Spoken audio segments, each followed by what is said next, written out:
when I was stationed at Portland Air National Guard, my job there was an airfield manager. So I would interface and work a lot with the F-15 pilots at the unit.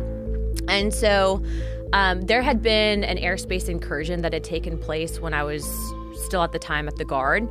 And I remember kind of talking to some of the pilots about it, and I was like, what was that? And they're like, we can't really talk about it. And no one really wanted to address it. And so from what I'd gathered, that had been likely a UAP. And so that kind of was my perspective. Granted, I also grew up in the generation of the X-Files and, I don't know if you remember 94 Independence Day. So like for me specifically, I didn't look at it with like a crazy lens and perspective. I'm like, you never know if we're the only ones out there, essentially. But why did you assume that if it's a top secret incursion that he couldn't talk about, that it wasn't just a military craft from another country? Because of the way that he was discussing it. What did he say? So he had been, he didn't want to, from what I gather, get taken off flight status. And he's like, I really can't discuss it. We couldn't really identify it, essentially, and it had outperformed them.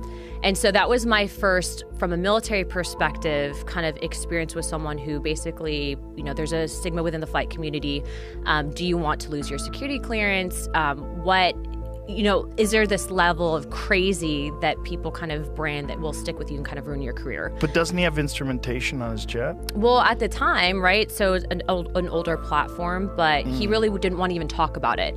And I bring that up because now with our investigation and the task force that I run, actually the reason why the task force was formed was because of an event that happened at Eglin Air Force Base where both myself, Representative Matt Gaetz, and Representative Tim Burchett actually had responded and gone to investigate multiple Air Force pilots that had come forward in regards to UAP incidences that had occurred, and they were alleging that the Air Force was covering it up. You imagine you're hanging out with Trump, and he's like, you want to see the UFO?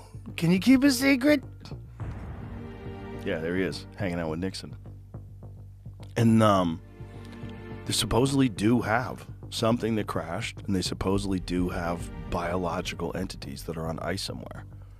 This is according to these whistleblowers that work for the government, and now we're talking about it. I just don't know what's real. It's hard to know. And you talk about it, you feel like a moron, because it's like... There's got to be something out there. Okay, we got to assume there's something out there. Whether or not, I don't even know. Right, but should we assume that something's been here? Yeah. Yeah. Yeah. I think so. Yeah, they've been here. Well, I would come here. If I was from somewhere else, and I was like, imagine if you're like from some super advanced civilization that's completely abandoned war. There's no thievery. Everybody reads everybody's minds. There's no unfairness because they've worked all that stuff out. And it's just superior intellect because everybody's evolved for 1 million years past where we are now. And you get the opportunity to see what a breakthrough civilization looks like, right when they're figuring out nuclear power, right when they're figuring out flight and war and cell phones and shit like that. Like, that would be like you and I going back and going and visiting the real Wild West. Like being in a gold mining town in 1830. The kind of barbarians that took a chance with wooden wheels getting pulled by a horse and went across mountain ranges to try to get to the gold. That would be like us going to visit that. Of course we would visit that. Please tell people your credentials, what your background is. Sure.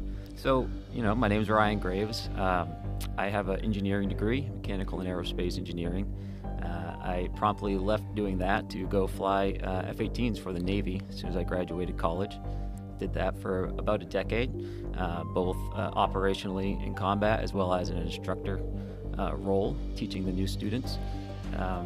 And we did witness something while we were flying in our jets, but we were doing it we witnessed it in the context of our just everyday flying and our missions.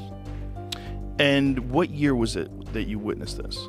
So we started seeing these in 2014 was the earliest that I know. 2013, late 2013, early 2014. And could you describe what was the very first experience? Yeah, so for me personally, the experience was simply just flying out to the area like I would any other day. And instead of seeing an empty airspace with just my wing person or another squadron doing something a different block, there were all of a sudden a lot of different radar contacts.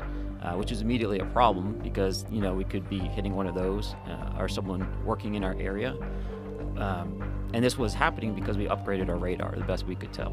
Jamie, speaking of UFOs, did you see Lou Elizondo, these photos that are supposedly of a real alien?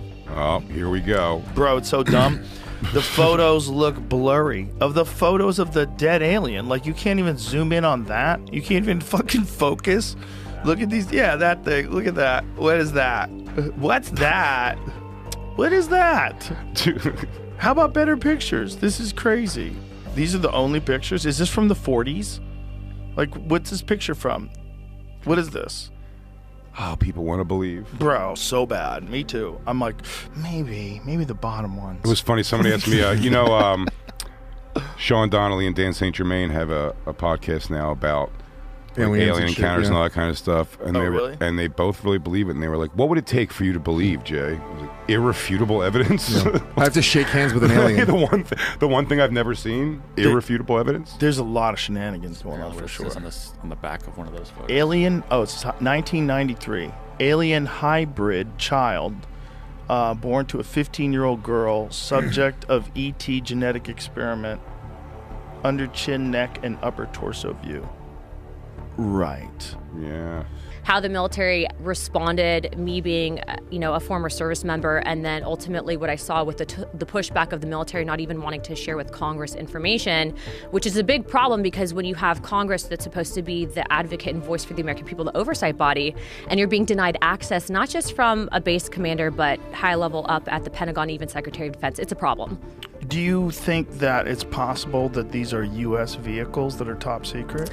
I definitely think that there's a level of advanced technology that the U.S. government has, and I think that tech can be housed within the defense contractor realm, and of course some information is going to be classified, but I can also tell you, and this might sound crazy, but based on our investigations and stuff that we've seen, okay, there is definitely something that I think would rival what we know currently with physics, and a tech that potentially is out there that we don't have the ability to reproduce, because it would basically be like dropping a cell phone right off back during the time of maybe the caveman. So like we just don't have the tech to develop it yet. Like if you had a chance to see what it would like to see Christopher Columbus land in the Bahamas, to see what that must have been like, of course you would want to see it. If you could go literally back in time and see primitive humans, well, if they're just like us, but they're like us millions of years from now, of course they would want to visit us. It would be so interesting. Can you imagine if there was a planet where we could go, where we could see cavemen? We go. Would you imagine? Fucking Musk would get us in an hour. Yeah. But it's... Well, you can see guys making fucking arrowheads with flint for the first time and strapping them to sticks, giant fucking heads and big teeth, covered in hair, just figuring out tools. Oh my God, we would be fascinated by those people. The way I think about it is, listen, since I'm a kid, we're talking about Martian and aliens, right? Since I'm fucking 6, 7, I've been hearing about this. The moon landing was in 69, so I was 6. So it started after that. Like, I heard more and more about it. So what you mean to tell me is in 55 years we haven't found out more information about it? We know. We know what's going on. We know. NASA's not stupid. They know something's out there. They play with us a little bit from time to time. But there's something out there, my friend. I think so, too. There's something out there. I think the other problem with the president knowing, can they keep things from the president? Of course they can. The president is only there for 4 years. And then he has to get in there again. And if he wins, he's only there for 4 more years. These fucking people have 30-year careers, 50-year careers in the intelligence agencies. They know. If they know something, and they've known something since, fucking Gerald Ford, why would they tell you? You have this upgraded radar system, and what are you detecting? So on the radar, really what we can learn from that is essentially the kinematics of the object. So where is it essentially, and what direction is it going, how fast is it going, things of that nature. We can't necessarily make up the shape or things of that nature. So it's a representation. It's like a block on our screen to show that information. And so when we see that on our radar, we can tell, where it's located, perhaps what's located around it, if there's other objects we're detecting, how fast it's going, what direction it's pointed in, what direction it's traveling in. So we call that velocity vector. So if we see this essentially little circle, it'll have a tail coming off of it. And that tail kind of represents the nose of the vehicle, at least as its flight path is going. And so with that, we would typically see an aircraft just kind of trudging along with a straight line, taking occasional turns. But these objects had a little bit more of a, I don't want to say random, but more less controlled flight path. That velocity vector would kind of jump around a bit more. They would not proceed in like a perfectly straight line as you would imagine like a flight navigation computer would take you, right? It takes you from A to B in the straightest line possible. These objects seem to kind of be moving in a direction that was not a straight line, but generally proceeding in that direction. And so they would kind of be meandering slightly, but moving in that general direction, both three-dimensionally and horizontally. So winding around, going up, going down. Mm-hmm. So they're not on a flat plane, and they're not going in a straight line. So I don't want to draw too many firm statements like that, because we would see them being flat too. We'd see them perfectly stationary up there, regardless of the wind. Really? Mm-hmm. Yep. Wow. Isn't it just one of those babies called that are born like that? Oh, Harlequin babies? Yeah. It could be anything, man. I mean, it might not even be human. I mean, Probably it might not an even alien. be, who fucking knows? Do you think, like someone like Donald Trump can hold in the information like I don't he can think go they about tell his him. daily day? I don't think they tell him. I don't think he cares. But who can He's sit playing golf? But who can sit on that information if you know that? Wouldn't it be terrifying to it's almost that, to play someone who knows about aliens existing, you think also breaks off and plays golf and decides what they want to have for dinner tonight? 100%. Really? Yeah. Yeah, I think... It's like finding out vampires exist. It would change everything. I think it's a fun way to have information that you don't give to the rest of the world. And if you're the head of a giant defense contracting agency that's been back engineering UFOs for the last 50 years, it'd be probably pretty cool to know some shit that other people don't know and not tell anybody and still go to brunch. But how are you not so consumed that you go, because you're a hey, psychopath. you want to start a new Netflix series tonight? Like, it just seems like you'd be... It's the same way I don't believe people have, like, speaking to the dead powers or psychic powers. I'm like, you'd be... You know what I mean? It's never like, oh, what is that? Tell your loved one that you missed them terribly? They miss you terribly. You guys went to McDonald's? I'll treat myself to some McDonald's. Like, how does your mind go anywhere else but, like, I'd speak to the dead? That would be consuming. Yeah, I would never sleep. It's supernatural. All day talking to somebody about the War of 1776. You just go nuts. It's just not real. There was a video. Can you imagine you could just tune in at any time and talk to like some Civil War soldiers. You don't have you don't go pick out a new pair of sneakers while that's going on. I need new sneakers, I think. And those old timers didn't need what's that when you have to sign something? NDA. NDA, like NAD, whatever the fuck. Yeah, there was no NDAs back then. There's no NDAs back then, so there was something to it. Yeah. There was something to it. You got that place in New Mexico. You got Hudson County, what we discussed before, with the Martians landing. You have all these places that have a higher volume. I wonder what's number 2 in UFO sightings. I wonder what's number 1. What's number 1? Is it Hudson Valley? Yeah, Hudson Valley by the George Washington Bridge, that whole thing. That's crazy. That's number 1. I wonder what number 2, number 3, and number 4 is. It's interesting that a lot of them are over near where the ocean is, because that's one of the big theories. They have bases in the ocean, because the reality of the ocean is no one's looking. If you have something on Earth, satellites can see it. Like if you have something that's in the middle of Nevada in some deserted area and you have buildings, satellites can see that. They can see the structures, so you have to hide them. But if you have something in the ocean, nobody sees anything. We've only explored, what is the percentage of the ocean floor that we have explored?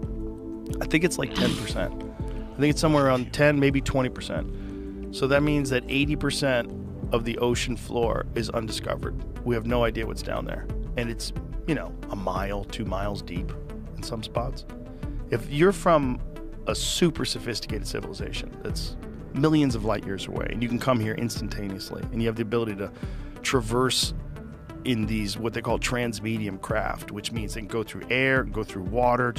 It creates a gravity bubble around it and go through everything. That's what they think these things are doing. That's what they can go 500 knots underwater. Like nothing we have can do that. And if they have bases under the ocean, it makes sense that these sightings are all near the ocean. It just totally makes sense. What I can also tell you is based on our interviews, and this has been something that you can go back and watch with the congressional hearings, but I was actually able to ask some of the witnesses, what are these things? And they keep saying interdimensional. And then when you talk about the interdimensional aspect of, are these things pre-existing, maybe outside of what we currently know as our own dimension?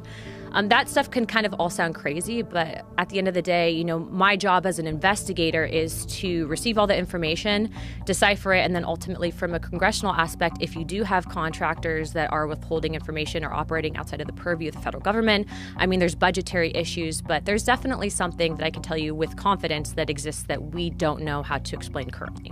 So when you say that it operates outside our understanding of physics, what specifically are you saying? Like what happened?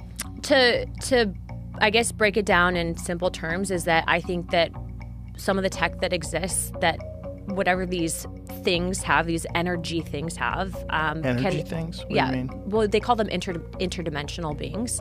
I think that they can actually operate through the time spaces that we currently have.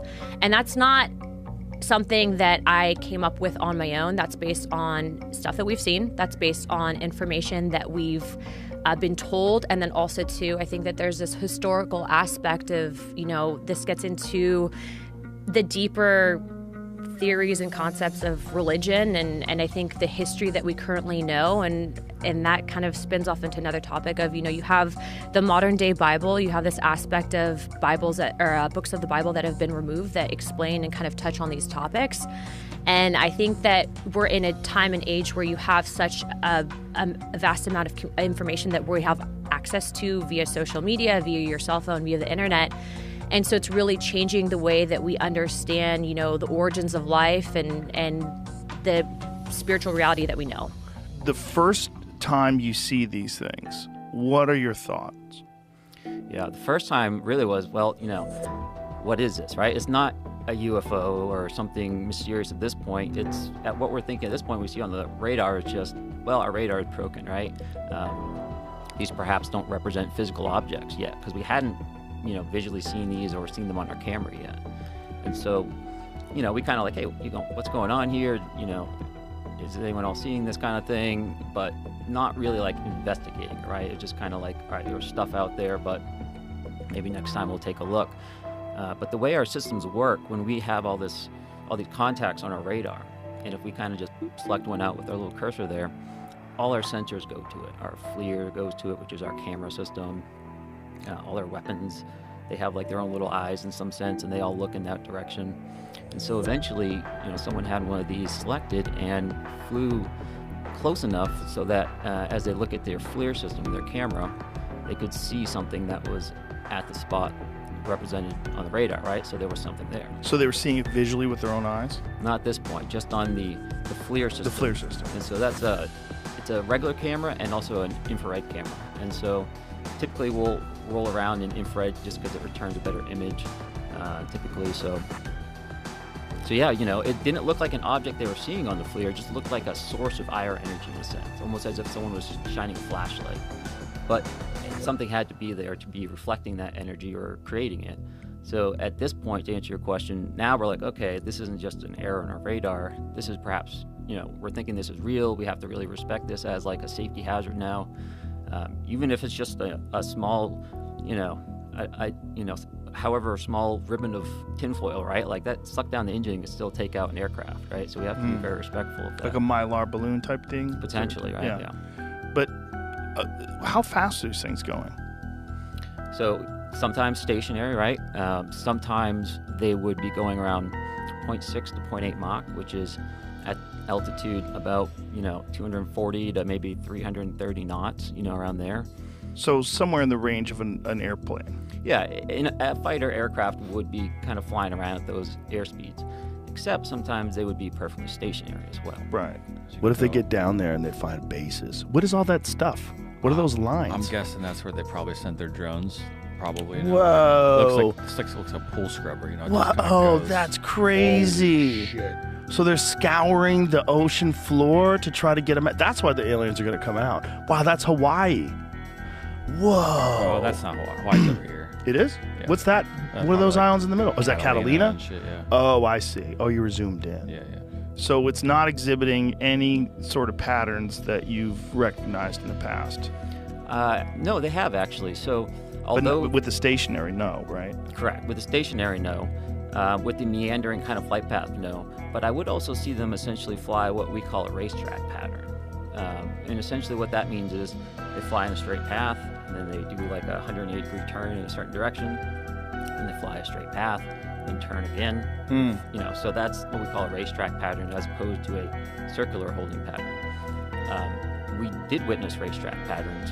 In fact, I think there's been some cases off the West Coast just past couple weeks where people have also been observing objects flying in racetrack patterns high at altitude with lights. So I do recognize that behavior, but I don't necessarily think that means we have to attribute it to normal behavior necessarily. That type of flight path is important because it's a very efficient way to fly, right? If you have to maintain the position in a certain area, you want to minimize how much you're turning. Because anytime you're turning in an aircraft, you're using more energy than if you were just flying straight and level. And so by having a racetrack pattern, it's an efficient way of holding in a position by maximizing straight and level time and minimizing your turn time. And how long would these things stay up there for? So from my experience, from our experience, and again, we weren't studying these, but they were always out there. You know, they were Always. out there when we took off, we'd see them, and then we go to land, they would still be out there. Like every day? Every day. Every day. Every day. So you guys go from not having any idea that these things are out there to an upgraded radar system to seeing them every day. Yep. What is the thought? Like, how are you feeling when these, like, is there an evolution of the thought pattern of how you're addressing these things and thinking about them? Initially, you're thinking they're errors. When do you start getting a thought that, like, what the fuck is this thing? Yeah. So that happened when we visually saw one. And the first time we visually saw one, the object was directly at what we call the entry point of the area. So, you know, that box that I told you about in the sky that starts 10 miles off the coast, there's a particular GPS, location and altitude where incoming traffic will fly in, and outbound traffic will fly into the exact same spot, but will fly out 1,000 feet lower. There were two aircraft from my squadron, VFA 11, and they flew, took off as a flight of two. That means they're essentially flying in a formation like this. And as they hit the area, one of these objects went right between the aircraft.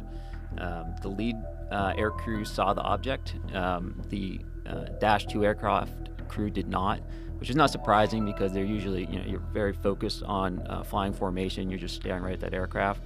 The lead really has actual leeway to look around. So he saw it, and he immediately came back. I have to assume he didn't have it on his radar because he wouldn't have flown through this object at the entrance point.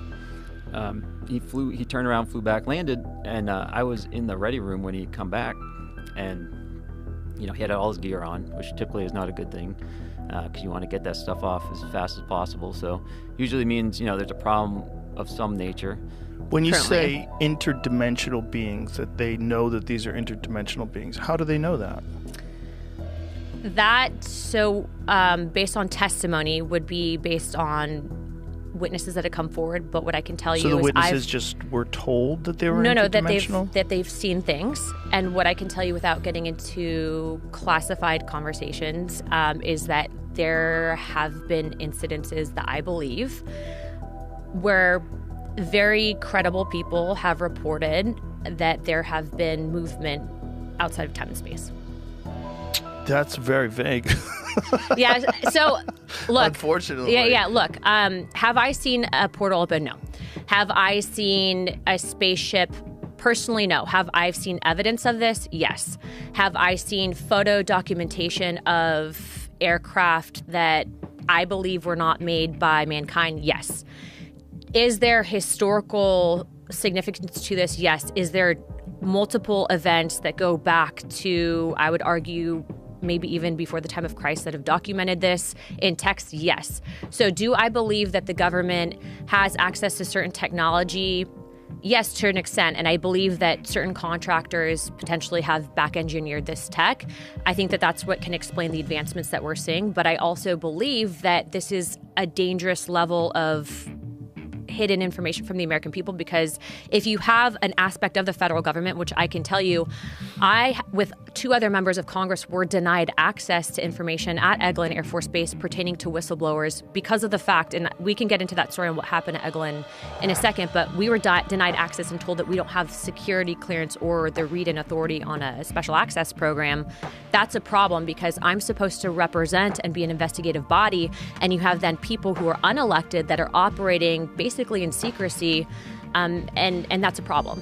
What if I told you the Vatican, Freemasons, and UFOs are all connected in ways the world isn't ready to uncover? From whispers of secret societies influencing the church to claims of extraterrestrial contact through advanced Vatican telescopes, these mysteries have fueled countless conspiracy theories. Could the Vatican's archives hide documents linking them to Freemasons or evidence of alien life? Buckle up, because the truth might just be stranger than fiction, and it's hidden in plain sight. Introduction to Vatican Secrets. Vatican City is often described as the world's smallest sovereign state, yet it has wielded great influence for centuries. Tucked away in the heart of Rome, this tiny city-state acts as the headquarters of the Catholic Church, which has more than 1 billion followers around the globe. Over the years, countless mysteries, scandals, and speculations have surrounded the Vatican's inner operations. People are drawn to its majestic buildings and sacred traditions, but they are also fascinated by whispers of secret wrongdoing and hidden archives. Many wonder why there is so much intrigue around a place known primarily for its religious leadership and rich history. One key source of the curiosity is the vast collection of documents known as the Vatican Apostolic Archive, formerly called the Vatican Secret Archive. The name alone has fueled wild stories about hidden records, secret correspondence, and undisclosed documents that could, in theory, rewrite crucial historical facts. Although secret in this context really comes from a Latin term meaning private, many find it difficult to accept that there is nothing shocking locked away inside. With more than 50 miles of shelving, the archive is believed to be a treasure trove of ancient texts, records of papal decisions, and sensitive personal files about church affairs. The chance that these shelves might hold explosive or embarrassing material has led conspiracy theorists to speculate about everything from lost manuscripts to relics with supernatural powers.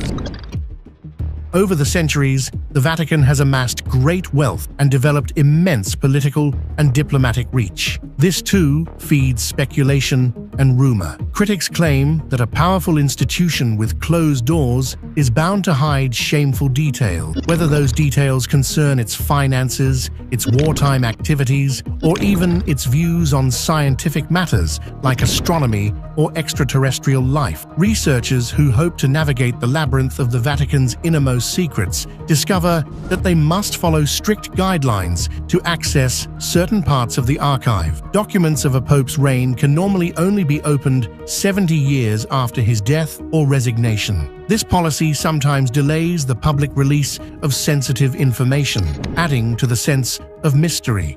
Despite all these rumors, there are also many who argue that speculation about Vatican secrets is overblown or simply misdirected. They insist that the Church is, by its very nature, concerned about preserving its documents for study rather than hoarding them for nefarious reasons. Nonetheless, the aura of hidden truths and unanswered questions continues to captivate people from all walks of life. In the following segments, we will explore some of the most talked about controversies and alleged secrets, from accusations of collusion with Nazis to the possibility of the Vatican searching the skies for extraterrestrial visitors.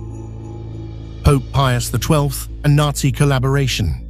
During World War II, Pope Pius XII became one of the most controversial figures in modern church history. He was elected in 1939, a time when Europe was on the brink of catastrophic conflict. Critics accuse him of refusing to take a strong public stand against Nazi Germany's atrocities, especially regarding the Holocaust. Some have gone so far as to label him Hitler's Pope, suggesting that he either sympathized with Nazi aims or deliberately kept silent to protect the interests of the Vatican. These accusations have been heatedly debated by historians, clergy, and the public for decades. One major point of contention is the Vatican's stance of formal neutrality during the war. The Vatican sits in Rome, which was under fascist influence through Benito Mussolini, an ally of Adolf Hitler. Pope Pius XII had to walk a tightrope, trying to preserve the integrity and security of Vatican City while faced with the threat of German forces. Supporters of Pius XII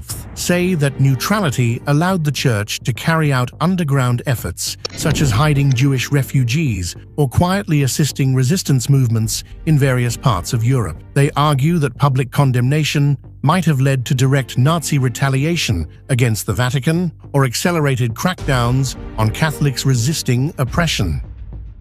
However, certain records have called into question the nature of these secret efforts. Critics point to bishops like Alois Hudal, an Austrian cleric who openly admired Nazi ideology. After the war, Bishop Hudal helped run so-called rat lines, which helped high-level Nazis and other war criminals escape to places like Argentina. Researchers have found letters written by known Nazi war criminals seeking the aid of church figures to flee justice. The question remains whether these covert activities were sanctioned at high levels within the Vatican or simply the result of individual church officials acting on their own. Although not all historians blame Pope Pius XII directly for such actions, they do argue that his silence and diplomatic maneuvers did too little to protect innocent lives during a period of unimaginable cruelty. The debate became so intense that many scholars demanded the opening of the Vatican's wartime archives to settle questions about secret collaboration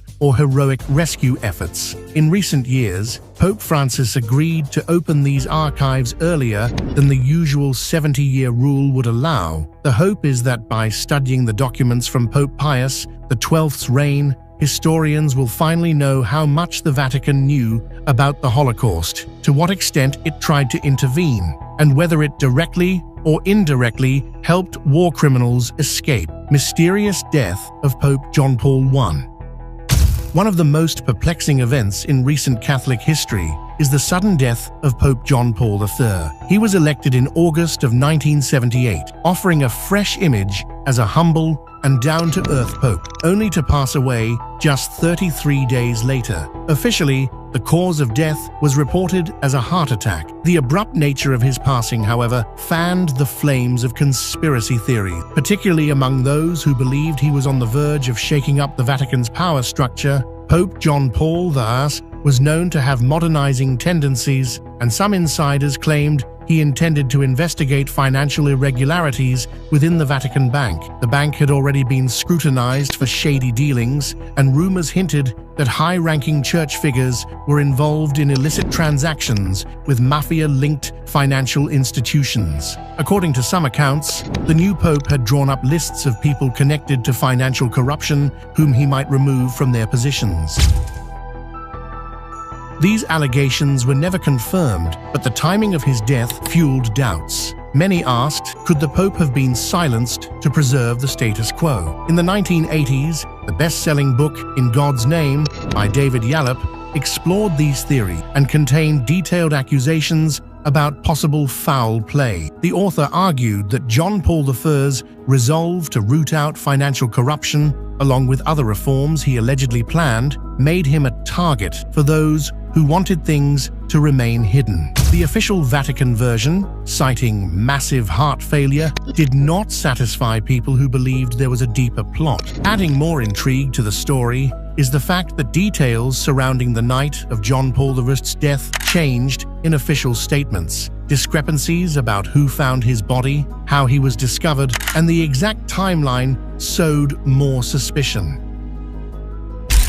Some church officials insisted these were innocent misunderstandings or a result of stress and grief, while conspiracy theorists saw them as proof of something sinister. Hollywood even picked up on these rumors. The film The Godfather Part 3 features a plotline involving the murder of a pope who stands in the way of corrupt financiers. This cinematic portrayal led many watchers to wonder where fiction ended and factual clues began. Although no concrete evidence has ever surfaced to prove foul play, many remain convinced that the new pope's short reign ended by design rather than by chance. As with many Vatican controversies, the truth may lie in documents that will not be released until decades after the event. That leaves the circumstances of Pope John Paul I passing as an enduring mystery that continues to invite speculation.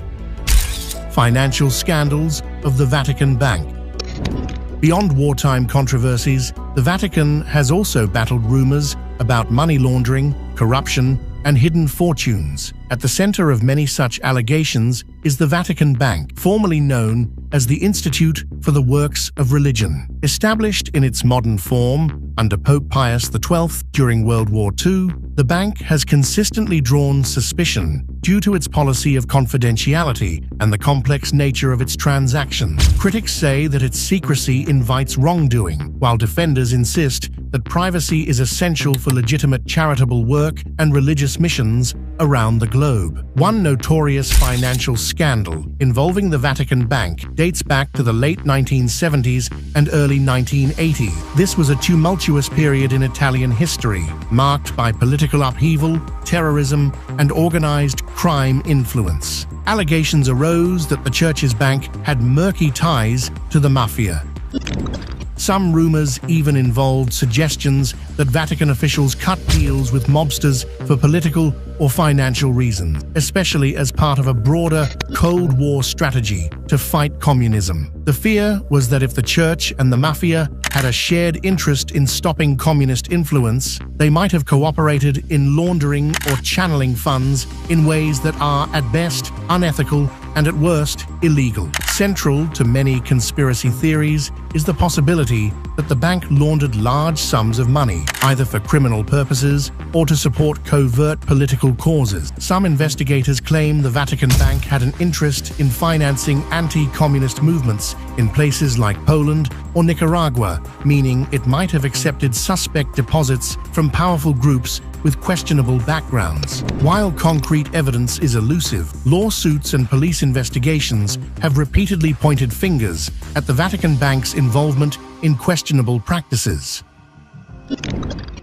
Over the years, church authorities have tried to increase transparency at the bank. They set up internal oversight bodies, allowed audits, and issued public statements to address concerns. Nonetheless, speculation remains. Much of it centers on the idea that hidden accounts used for black operations or hush money still exist within the bank's system. The entire structure of the bank is unique. It is not a typical commercial bank. It mainly aims to hold and move funds for charitable or devotional activities. This special status places it outside some of the usual regulations that apply to financial institutions in other countries. The swirling rumors about mafia deals, unsolved murders, and international money laundering have all contributed to the Vatican Bank's infamous reputation. Whether these allegations are exaggerated or not, they continue to be a source of fascination for journalists, historians, and conspiracy theorists who believe that the most powerful religious institution on Earth must be protecting secrets of enormous significance. The case of God's banker, Roberto Calvi. A few years after Pope John Paul III's unexplained death, another shocking event took place, this time involving Roberto Calvi, a powerful Italian financier commonly referred to as God's banker. Calvi was the head of Banco Ambrosiano, which had deep ties to the Vatican Bank. In June 1982, he was discovered dead, hanged under Blackfriars Bridge in London. For a time, British authorities treated it as a likely suicide, but many suspected murder from the start, given the suspicious details surrounding the scene. Investigations revealed that around the time of his death, Banco Ambrosiano had a massive shortfall, close to $1 billion or more. Funds seemed to have simply disappeared.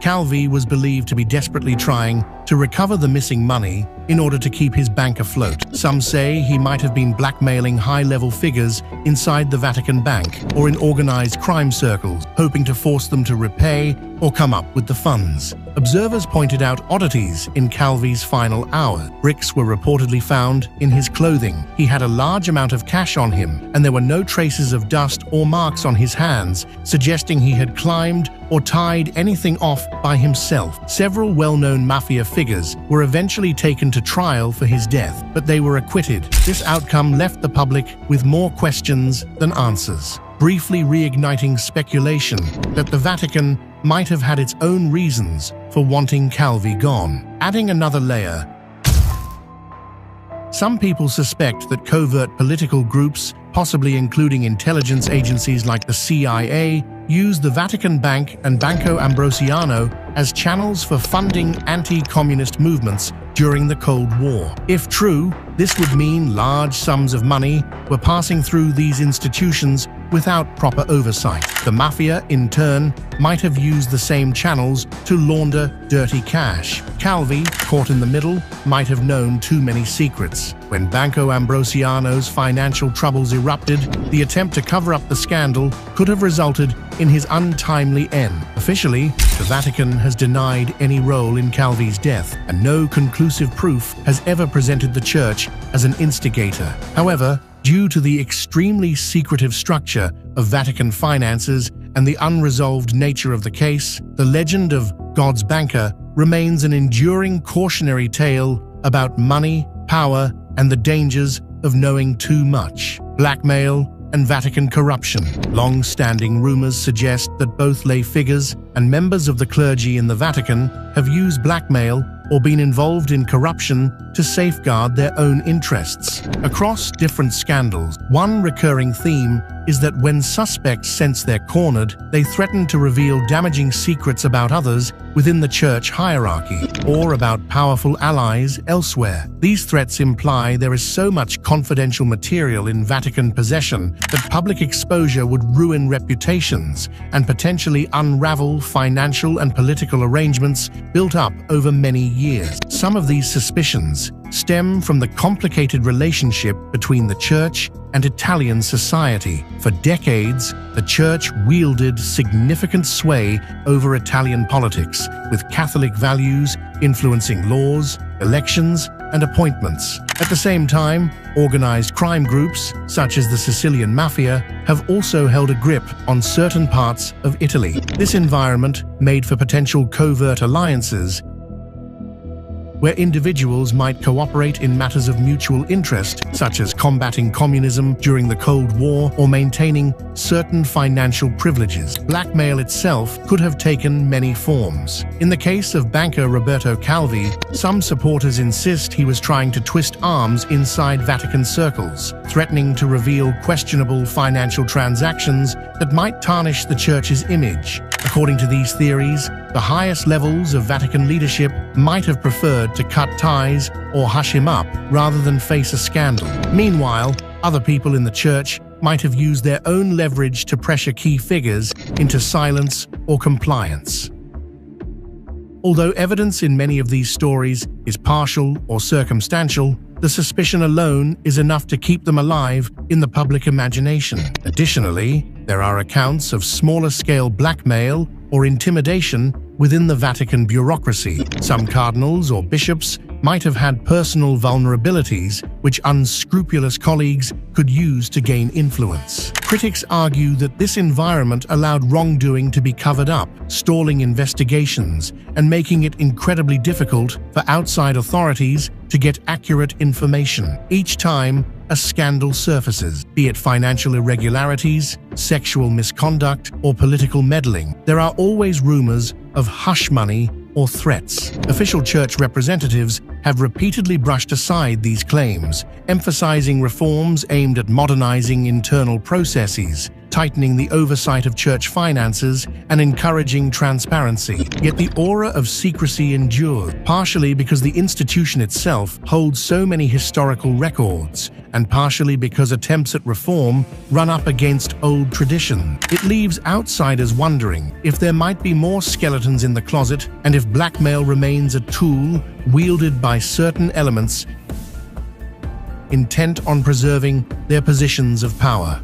Vatican Observatory and extraterrestrial life. A different subject that sparks both wonder and skepticism is the Vatican's interest in astronomy. Many people find it ironic that this ancient religious institution operates a world-class astronomical observatory. Historically, the Church played a controversial role in scientific advancements. Think of the tensions with Galileo Galilei or the official stance on the structure of the cosmos centuries ago.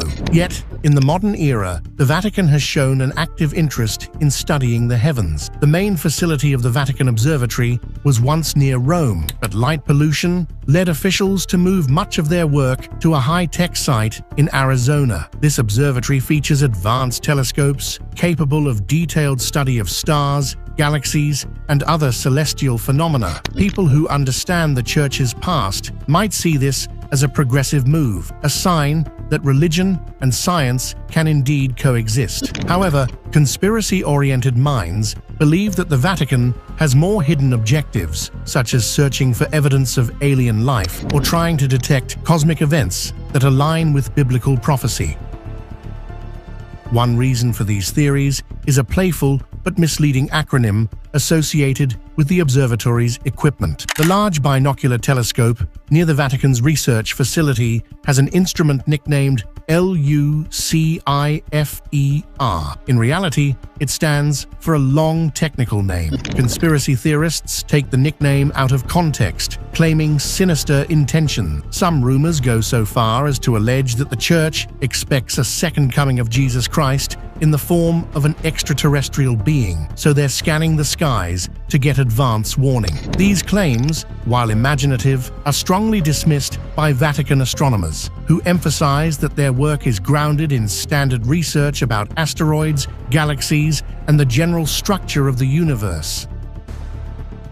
In fact, priests and brothers who run the observatory often point out that the Church has been involved in celestial observation for centuries. The Church had a vested interest in perfecting the liturgical calendar, such as determining the exact date for Easter each year, which meant accurately tracking planetary and solar movements. Over time, this led to a tradition of scientific study that still continues today. They collect meteorite samples, examine deep space phenomena, and connect with the broader astronomical community. On the surface, lots of folks find it peculiar that a religious institution invests in cutting-edge astronomy. But for those with a deeper knowledge of the Church's history, it's just another reflection of how the Catholic faith has encompassed science in various forms. Even so, these official statements do little to calm speculation that something more is going on behind observatory doors.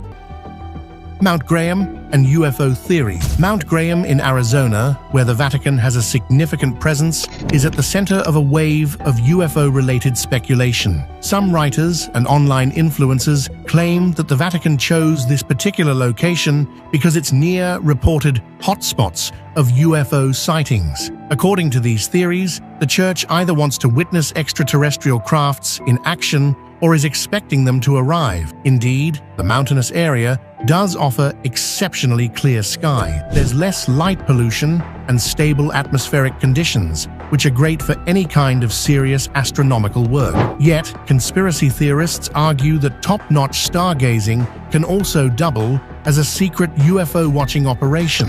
One angle that often appears in interviews or blog posts focuses on the possibility that the Vatican Observatory is not purely interested in cosmic science. The idea is that Church officials there might be scanning the skies for advanced civilizations, or even for the rumored second coming of Christ in the shape of an alien being. Some go as far as to say that the Vatican has direct knowledge of past alien contact, and they expect more visits in the near future. Skeptics of these claims insist it's just speculation with no solid evidence. They note that the Vatican Observatory is staffed by scientists trained in astronomy, not by so-called ufologists or fringe researchers. Official statements from the observatory say that their main tasks include monitoring near-Earth objects like asteroids that might pose a threat to our planet, as well as conducting broad-based research on stars and galaxies. These are the same types of projects done at many other observatories worldwide. Another thread in UFO theories about Mount Graham is the alleged presence of secret instruments or hidden data logs that record sightings of unexplained phenomena. These theories are often fueled by stories from outside the established scientific community, referencing anonymous whistleblowers or unproven sightings. The Church's confidentiality regarding its records makes it easy for rumors to run wild. As soon as people learn that certain documents are locked away or that visitor access is restricted, they jump to the conclusion that something earth-shattering is being kept from the public. However, astronomers both within and outside the Church argue that if a large UFO was discovered, it would be almost impossible to keep quiet in the age of smartphones and social media. Furthermore, a steady flow of professional astronomers from various institutions often collaborates at Mount Graham, which would make a major cover-up extremely difficult. Still, the location's remote nature and the Church's centuries-old reputation for secrecy keep the theories alive among believers in all things extraterrestrial. Vatican's views on extraterrestrial life. A common question people ask is where the Church officially stands on the possibility of extraterrestrial life. Some might assume that Christianity is entirely opposed to the idea that there could be aliens in the vast cosmos. Yet over the years, several Vatican astronomers and theologians have openly stated that the discovery of life elsewhere in the universe would not necessarily conflict with Church teachings. In fact, the Church organized conferences and invited scientists from around the world to discuss new developments in the search for exoplanets. Those are planets circling stars other than our Sun. Current Vatican astronomers, such as those working in Arizona, suggest that Earth is just one planet among countless others, meaning it's at least plausible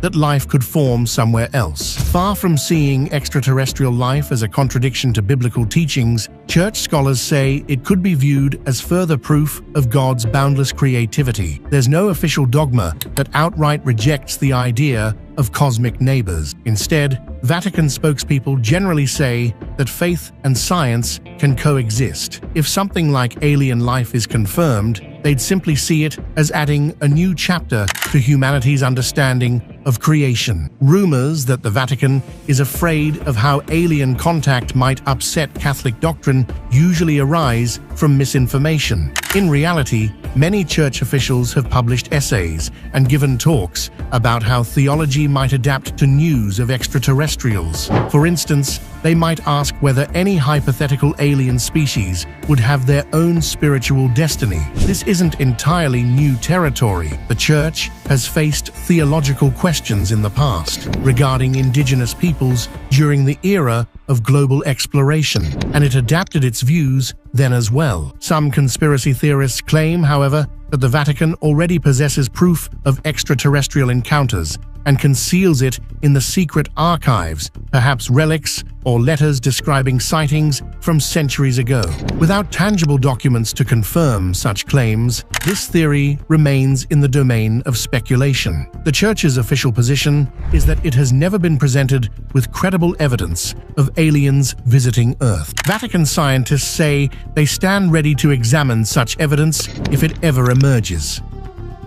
Those who monitor the Church's intellectual evolution note that it has slowly come to embrace important truths revealed by science, such as the Earth orbiting the Sun, or the fact that the universe is billions of years old. In their view, acceptance of possible alien life is simply the next step in that journey. It's less a radical shift than a continuation of the Church's long-standing interest in better understanding the depths of creation.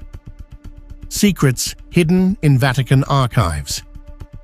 Anyone who imagines the Vatican has a vault loaded with world-shattering secrets will point to the vast apostolic archive. While scholars can request access to specific folders or documents, many materials remain off-limits or require a lengthy formal process to view. The Church defends this policy as a balance between transparency and the desire to protect sensitive diplomatic or personal information. It's also said to prevent scandal or misunderstandings that might arise from half-interpreted documents released without proper context. Over the years, people have claimed that the archives hold evidence that would either support or disprove legendary conspiracy theories. Possible areas of interest include documents detailing how far figures like Pope Pius XII went in collaborating or resisting the Nazis, files on the events surrounding Pope John Paul V's death, hidden accounts related to the dealings of the Vatican Bank,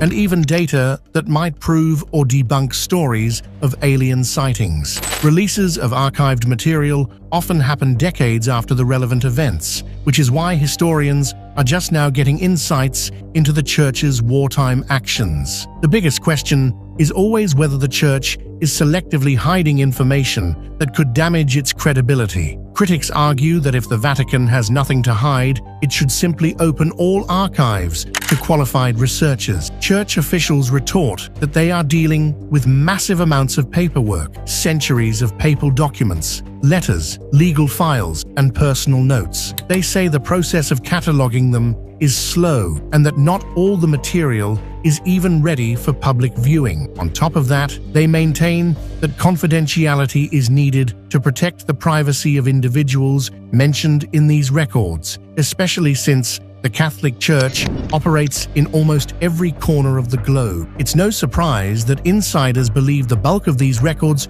will turn out to be mundane: baptism registers, routine financial statements, and volumes of everyday correspondence. Meanwhile, outsiders wonder if just one rare folder might unlock startling truths about corruption, espionage, or even supernatural events. People have called for a Vatican whistleblower who would lay everything on the table for public scrutiny, but so far, that remains the stuff of speculation. Eventually, more archives will be opened, such as those relating to Pope John Paul I, rumored to be revealed in 2048. Until then, the fascination continues. Each layer of revealed documentation can support or refute rumors, but never seems to put them to rest entirely. Whether or not the archives hide earth-shaking information, they'll likely remain a major source of intrigue for countless generations, keeping the world guessing about what lies behind those thick Vatican walls. Thanks for watching another episode. While you are still here, make sure to click the video on your screen for more quality content.